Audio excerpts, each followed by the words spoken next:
Eu perguntar pro Senzi também, essa questão que no final do vídeo, o Felca até fala que era uma coisa mais pessoal dele, né?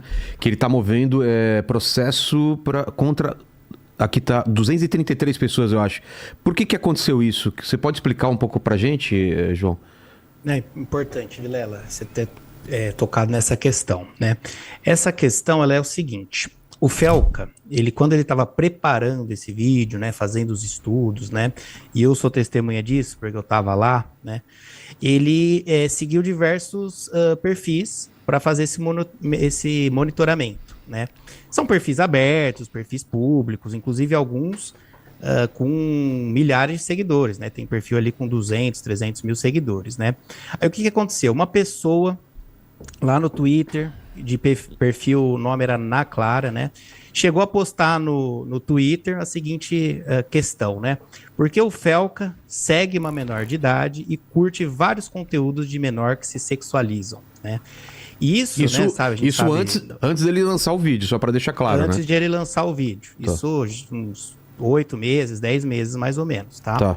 Essa Na Clara, esse perfil, pega essa foto ali de Do que ele print. seguia, né? Esse perfil de. Eu não vou me lembrar o nome agora, porque ele seguiu vários, né? Uns dois, três, enfim. Mas ela pega essa foto, posta por que o Felca segue uma menor de idade, curte vários conteúdos de menor que se sexualizam, tá? Sendo que não é verdade que ele curtia, ele seguia, tá? Essa postagem desse perfil, né, dessa Ana Clara, gerou assim uma repercussão assim não vou me lembrar exatamente, mas são milhões de visualizações, foram 5 milhões, 4, 5 milhões, 6 milhões, a repercussão foi assim extrema, né? E além dessa postagem, esse perfil, ele começou a engajar, né, nos comentários, aqueles comentários estavam começando a dar a entender que o Felco então seria pedófilo, então ela ficava, para você ver, né, então ela ficava engajando nesse tipo de comentário. Isso foi, assim, um completo absurdo que aconteceu, né? E logo depois desse perfil fazer essa postagem, diversas outras pessoas, outros perfis, começaram a postar diversas mensagens no seguinte sentido: espero que o Felca se mate, é um estrófilo. Assim, tudo nesse nível, tá? Tudo nesse nível. E por conta disso, justamente, nós movemos um processo contra essa conta, né, do Twitter específica para o afastamento do sigilo, né? A gente já até descobriu quem foi, já descobrimos o endereço lá na Bahia, né, que deve receber aí a continuidade do processo aí nos próximos meses, né? E todo mundo que está fazendo esse tipo de acusação, a gente está processando, tá? A gente entende, lógico, né? Fazer que eu vejo o Twitter, eu vejo algumas críticas, né? Que o Felca está sofrendo ali. Então, algumas pessoas acabam, mas ele está processando uma menor de idade, né, Na Clara, que fez um questionamento. Então, eu estou vindo justamente também aproveitando esse momento para explicar. Ele não está processando qualquer pessoa, ele está processando uma pessoa que inventou uma mentira, que ele curtia conteúdos de menor de idade, que é mentira, e nos comentários ela engajava nessas questões, falando que ele seria um pedófilo ou algo nesse sentido. A gente entende que o Felca é pessoa pública, eu, né, advogo para influenciadores, então eu sei que existe uma jurisprudência no tribunal que pessoa pública está aberta a críticas, né, está aberta ao escrutínio público, né? Só que isso já passa de todo o limite, né? Não são críticas, são acusações, são mentirosas, são calúnias, né? São difamações, enfim. Inclusive, Vilela, eu faço até um parênteses aqui, né? Eu tenho notado, né? Como eu já advogo há um tempo na internet, ali no Twitter, as pessoas ultimamente têm acusado os outros, né? De pedofilia o tempo todo. Tá todo mundo sendo acusado ali, tudo, qualquer coisa. Ah, pedófilo, não sei o que. Eu mesmo sou vítima disso. Eu tenho uns 5, 6 clientes que processam por conta disso. Então tem um monte de gente que faz campanha de difamação justamente chamando as pessoas de pedófilo, né? O tempo todo. E eu quero aproveitar esse espaço justamente para fazer um repúdio a isso, porque isso banaliza o termo, né? Banaliza o termo pedofilia, né? E banalizando o termo pedofilia, essas pessoas estão justamente ajudando os pedófilos, né? A gente tem que lembrar que a pedofilia é uma questão, é uma coisa muito séria, né? Essas pessoas que estão falando isso, elas não têm noção, né? Eu advoguei no caso do Discord, né? Em outro caso do Kidflix, que era um streaming de pedofilia, né, que a gente conseguiu derrubar, conseguimos identificar as pessoas. Então, assim, eu tenho total noção, né, porque eu trabalho diretamente com as vítimas, né, então eu tenho total noção de como as vítimas ficam.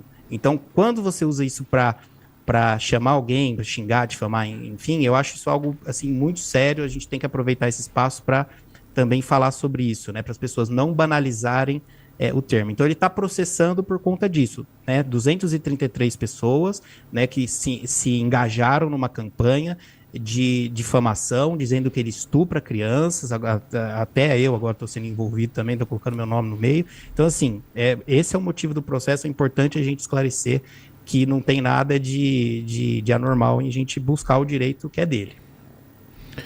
Luana, e essa politização que aconteceu após o vídeo dele? Porque eu não esperava isso, não. Eu esperava que todo mundo ia engajar no sentido de resolver isso de uma maneira... Ah, eu esperava. Você esperava mesmo? Eu esperava por causa dos novos rumos que a nossa sociedade toma. Eu até senti um pouco de alívio quando eu vi 2 deputados federais, né? Eu acho que eu posso citar aqui, que foi o Nicolas e a Érica, os 2 aplaudindo ali. Eu falei, poxa, finalmente, né? Nós temos os 2 extremos se unindo para falar de alguma coisa. Mas é óbvio que o discurso ele ia gerar alguma competição de lado, porque assim, querendo ou não, o assunto quando ele ganha espaço na opinião pública, ele também vira palanque político. A gente precisa falar isso. A gente sabe que políticos vão usar do tema como palanque, assim como usaram da Maria da Penha e vem usando há anos como palanque político. Então, assim, só que, pessoal, a gente precisa realmente levantar uma bandeira política num assunto de proteção de criança. Será que a denúncia da Damares lá na época do Pará, né? Do pessoal lá, eu esqueci até o local. Ilha do Marajó. Da Ilha do Marajó. Não era tão importante quanto? Sim, eu falei super bem, eu falei que era necessário. E esse assunto não é importante? Será que é importante quem fala e não sobre o que se fala? É isso que a gente tem que se perguntar. Vamos supor, se o Felca fosse uma pessoa de esquerda, eu não sei a posição política do Felca. Se ele fosse uma pessoa de extrema esquerda, o que ele fala não tem importância por causa da posição política dele. Se ele fosse uma pessoa de extrema direita, não teria importância. Então a gente tem uma alienação na comunidade como um todo, de que esse assunto só me interessa ou não se quem estiver por trás dele tem o mesmo anseio político que eu. E dessa forma a gente continua o quê? Retroalimentando os discursos que só fortalecem pedofilia, que só fortalecem criminalidade no país, porque toda vez que a gente se une para falar de um assunto sério, a gente tem um discurso num viés político para arrecadar a população brasileira para ver com outros olhos aquilo ali. Calma, não é isso mesmo não. E aí eu te pergunto, você já fez essa pergunta? Interessa a quem? A quem interessa falar mal do vídeo que o Felca produziu? A quem interessa falar mal do vídeo, por exemplo, que a Damares produziu? A quem interessa? É isso que a gente tem que se perguntar. Porque se você está ali diminuindo a importância de um vídeo tão importante como esse, se você está diminuindo a credibilidade de um vídeo tão importante como esse, você está do lado de quem nessa luta? Então essa é a pergunta que você tem que se fazer. Então, baseado nisso, ô Vilela, eu percebi e até fico me perguntando, eu fui olhar até as pessoas que ele nominalmente falou no vídeo e assim, a maioria tem... Não consegui achar, mas a maioria tinha muito mais viés de esquerda do que de direita, as pessoas que ele denuncia no vídeo. E mesmo assim virou como se fosse uma isca da esquerda para poder regulamentar a internet. Bom, o que eu falo é o seguinte, eu não me importo qual o nome que você quer dar para esse contexto. Eu posso falar como atuante no meio, eu posso falar como policial. Se a gente não tiver como inibir Big Techs, redes sociais e a internet como um todo, para poder punir os praticantes dessas condutas, a gente nunca vai avançar. Então, se você é de direita, você tem repulsa a falar a palavra, né, o termo regular a internet, então inventa outro nome. A gente trabalha aqui com a pedofilia, a gente trabalha aqui com massacres, a gente trabalha com o que você achar que te cabe. Se você acha que isso vai ser utilizado para poder vedar a sua liberdade de expressão, a gente coloca lá no projeto de lei, vedada a utilização para que... Eu não me importo, sabe, ô Vilela, o que a gente tem que fazer é isso, eu não me importo, desde que eu consiga, de alguma forma, alcançar os criminosos por trás do anonimato digital, que é o maior problema hoje enfrentado pela investigação no Brasil. Quero aproveitar a presença, então, do João, que ele tem um horário para sair também, e fazer essa pergunta em cima do que a gente está falando, viu, Senzi?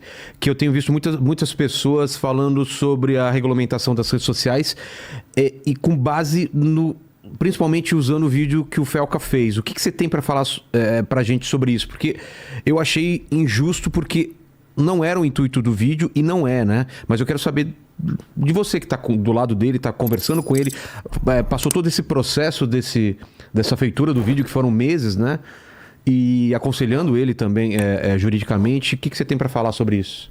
Perfeito, Vilela. Acho que essa questão foi muito importante você ter tocado, porque a gente está vendo que muitas pessoas estão tentando, né? Desmerecer, né? Desmerecer às vezes o vídeo, né? E eu acho que, assim, regulamentação de redes sociais, ele é um termo que pode significar tudo, como também pode não significar nada. É igual eu falar, assim, matar a fome, né? Você pode matar a fome de vários jeitos, né? Você pode comer um frango, você pode comer uma pizza, você pode comer carne. Então, acho que matar a fome está vinculado, né, fazendo essa analogia, como regular rede. O que significa? Tudo e não significa nada, é um termo genérico, né, que vai ter um significado de acordo com quem fala, né, mas independente dessas questões, né, na perspectiva do Felca, o objetivo do vídeo foi mostrar uma realidade, né, foi mostrar um fato, existe um fato, né, qual que é esse fato? O algoritmo, ele vai sendo treinado, né? Ele treinou o algoritmo dele, ele criou uma conta, ou seja, o algoritmo, né? Esse é o fato. O algoritmo vai sendo treinado para mostrar crianças sexualizadas ou em situações sugestivas, né? Extremamente sugestivas. Então, o próprio algoritmo auxilia e ajuda, né? Esses pedófilos a se conectarem com essas imagens de crianças, né? Então, isso é um fato. O Felca foi e mostrou um fato, né? Agora, o que as autoridades vão fazer, né? O que esse fato, o que a sociedade vai fazer com isso? Aí não cabe ao Felca, não cabe a mim, não cabe ao influenciador dizer, né? Eu entendo que assim, não cabe ao influenciador dizer se tem que existir uma lei X de um jeito X ou de uma forma Y, né, de outra forma, né? E é óbvio, né, que os políticos estão tentando cooptar essa pauta justamente para tentar apoiar alguma legislação do interesse específico deles, né? Nós já sabemos que existem intenções, né, por trás, seja cercear o opositor, seja o que for. Mas da nossa parte, da parte do Felca, nós não estamos apoiando nenhuma legislação específica, tá? O papel do Felca é de ser um comunicador. E isso eu entendo, acho que todos aqui concordam comigo, ele foi um comunicador, com maestria, ele comunicou um fato à sociedade, né? Inclusive, o Estatuto da Criança e do Adolescente já é uma legislação que existe, já prevê, né, algumas proibições, né? O próprio Judiciário já deu recentemente uma decisão sobre o Marco Civil da Internet, que responsabiliza a plataforma por conteúdo de pornografia infantil, que é uma decisão muito importante. Duvido encontrar alguém que seja contra, né, essa decisão de responsabilizar uma plataforma por pornografia infantil. Até agora não encontrei ninguém que falou que é contra, né? Então, eu acho que é difícil... Eu acho que é a questão, assim, que, retomando, né, o que eu estava falando, de que, enfim, o Marco Civil da Internet, Estatuto da Criança, do Adolescente, né, o próprio Judiciário decidiu recentemente, então eu entendo que já tem, logicamente, leis nesse sentido, né, para tomar algumas atitudes, né, lógico. Agora, se isso precisa avançar ou não, aí cabe às autoridades decidirem, discutir, não ao Felca, né. Eu queria deixar isso bem claro sobre esse tema regulação de redes de uma vez por todas, para a gente matar esse tema, né, dessas, até às vezes, teorias da conspiração. O Felca é um comunicador, ele comunicou um fato. Agora, o que as pessoas vão fazer com isso, que a sociedade vai fazer, o que os políticos vão fazer, o que vai se decidir, aí não cabe a ele, né. A gente não encampa essa questão de nenhuma forma, né, nesse sentido. Obrigado, doutor, pela participação. Sei que você tem um horário aí, tem bastante coisa, deve estar caindo o mundo aí para você em relação a tudo que está acontecendo. Então, obrigado por ter esse tempo para a gente, para explicar essas questões. Obrigado demais.